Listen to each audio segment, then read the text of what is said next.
श्री कृष्ण जब समझौते का प्रस्ताव लेकर हस्तिनापुर के महल में पहुंचे तो वहां उनके आगमन के लिए सारी तैयारियां की गई थी। महल को अच्छे से सजाया गया, अच्छे से खाना परोसा गया, पर श्री कृष्ण ने महल में अन्न का एक दाना भी तोड़ने से मना कर दिया और उन्होंने खाना खाया एक सेवक के घर।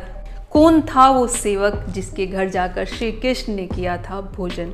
चलिए जानते हैं आज एक अनोखी कहानी। महाभारत के रणभूमि में तलवारें भले ही अर्जुन और भीष्म ने चलाई हों, लेकिन एक योद्धा ऐसा भी था जो बिना हथियारों के भी इस युद्ध को मोड़ सकता था और इस युद्ध में एक बहुत अहम भूमिका निभा रहा था, और वो था विदुर। विदुर का जन्म एक दासी के गर्भ से हुआ, लेकिन उसके पिता थे महर्षि वेदव्यास। धृतराष्ट्र और पांडु के सौतेले भाई थे विदुर। बचपन से ही तीव्र बुद्धि और गहरी नीति में रुचि रखते थे। विदुर एक ऐसा व्यक्ति था जिसे महल में किसी ने स्वीकार नहीं किया, पर जो नीति और न्याय में किसी राजा से कम नहीं था। एक बार जब धृतराष्ट्र और विदुर आपस में बातें कर रहे थे तो विदुर ने धृतराष्ट्र को समझाने का बहुत प्रयास किया। धृतराष्ट्र विदुर से बोलता है, दुर्योधन मेरा पुत्र है, तुम उसे नीचा कैसे दिखा सकते हो? इस पर विदुर बोलता है, राजन, पुत्र प्रेम अंधा कर दे तो राज्य का विनाश निश्चित है। मैं धर्म के पक्ष में हूं, ना पांडवों के और ना दुर्योधन के।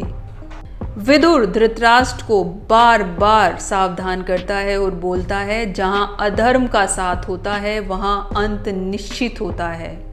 धृतराष्ट्र, अगर तुमने अपने पुत्रों को नहीं रोका तो हस्तिनापुर के हर पत्थर पर पश्चाताप लिखा जाएगा। जब श्री कृष्ण शांति प्रस्ताव लेकर हस्तिनापुर पहुंचे, धृतराष्ट्र ने सोने का राजमहल सजवाया था। दुर्योधन ने बड़े भोज की तैयारी की थी, लेकिन श्री कृष्ण बोले, जहां नीतिहीनता है वहां मैं भोजन नहीं कर सकता, मैं विदुर के घर जाऊंगा। जहां न प्रेम दिखावा है न राजनीति है, सिर्फ और सिर्फ भक्ति है। और जब श्री कृष्ण विदुर के घर पहुंचे तो विदुर ने केले के छिलके पर प्रेम पूर्वक श्री कृष्ण को भोजन करवाया और श्री कृष्ण ने प्रेम पूर्वक वो भोजन किया भी। कृष्ण विदुर से कहते हैं, तुम हस्तिनापुर की आत्मा हो, अगर तुम्हें ना सुना गया तो इस नगर की आत्मा जल जाएगी। विदुर बोला, मधुसूदन, जब अंधे की सत्ता हो और मृग तृष्णा में खोया हुआ पुत्र राजा बनने की चाह रखे तो नीति की बातें व्यर्थ होती हैं। इस पर कृष्ण विदुर से पूछते हैं, क्या इस युद्ध को रोका जा सकता है? विदुर कहते हैं, अगर तृष्णा को त्याग दिया जाए तो हर युद्ध रुक सकता है, लेकिन दुर्योधन त्याग नहीं जानता, केवल अधिकार जानता है। यह संवाद दर्शाता है श्री कृष्ण और विदुर की गहरी नीति, समझ और धर्म के प्रति अडिगता को। विदुर ने कई ऐसे प्रयास किए जिसमें उसने धृतराष्ट्र को समझाया कि वो किसी तरीके से दुर्योधन को रोक ले, अन्यथा विनाश तो तय है। पर जो नियति लिखी जा चुकी थी वो कैसे बदल सकती थी?